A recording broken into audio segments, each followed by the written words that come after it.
Vice President Sara Duterte is facing fresh impeachment complaints, reviving efforts to remove her from office.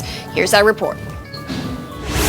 Two new impeachment complaints against Vice President Sara Duterte were filed on Monday before the House Secretary General's office. The first complaint was refiled by former lawmakers Franz Castro and Arlene Brosas and endorsed by the three-member Makabayan bloc. Similar to the complaint they filed in 2024, the lawmakers accused Vice President Duterte of misuse of public funds and bribery. They also alleged that she threatened the lives of President Bongbong Marcos, the First Lady, and his cousin, former House Speaker Martin Romualdez. The complainants further claimed that the Vice President ignored congressional inquiries.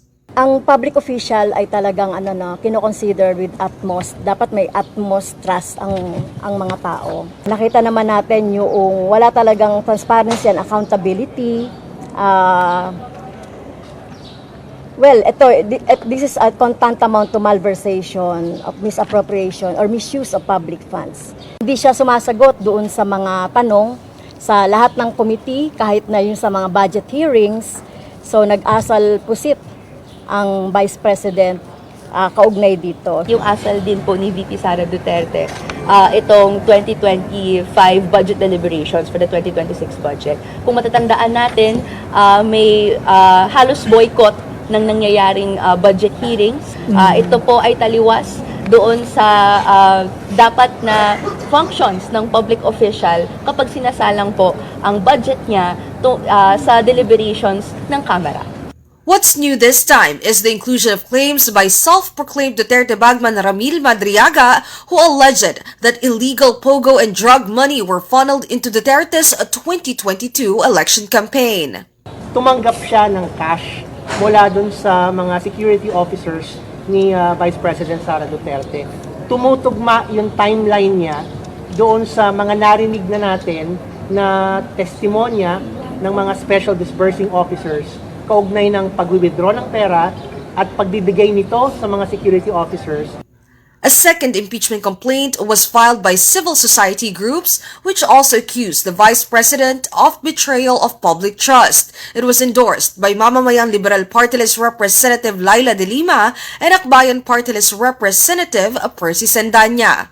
Bakit po ako nag-endorse sa impeachment complaint na ito? First, because I believe in the cause or the causes of the complainants.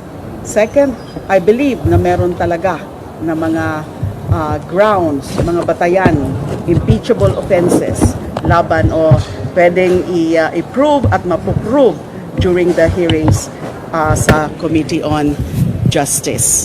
This group added allegations of the Vice President's involvement in extrajudicial killings during the drug war under her father, former President Rodrigo Duterte. The filing was initially set for February 6, but the groups acted promptly after a Supreme Court ruling on January 15 lifted the one-year bar on filing impeachment complaints.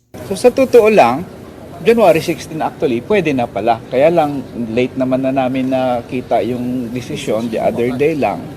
So kung ganun pala, pwede na mag-file anytime after January 15 at ito ngayon yung pinaka-opportune moment para sa amin para i-file yon. So we're following the Supreme Court decision, we're following the Constitution and the rules. Kaya in this case, tamang-tama ang pag-file nitong complaint na ito. It is within the Supreme Court decision and after the one-year bar.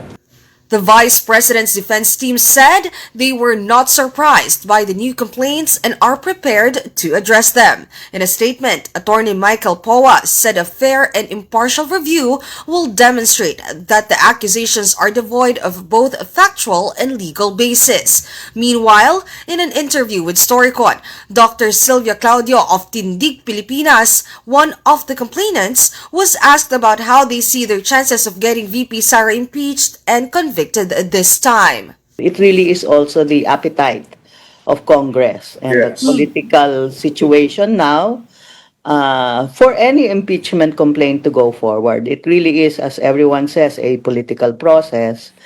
We thought we had better chances last year, honestly, kung akong tatanungin, no? I also pala need to clarify for the sake of our organizations that these were individual complainants. We took it upon ourselves to file the complaints as individuals.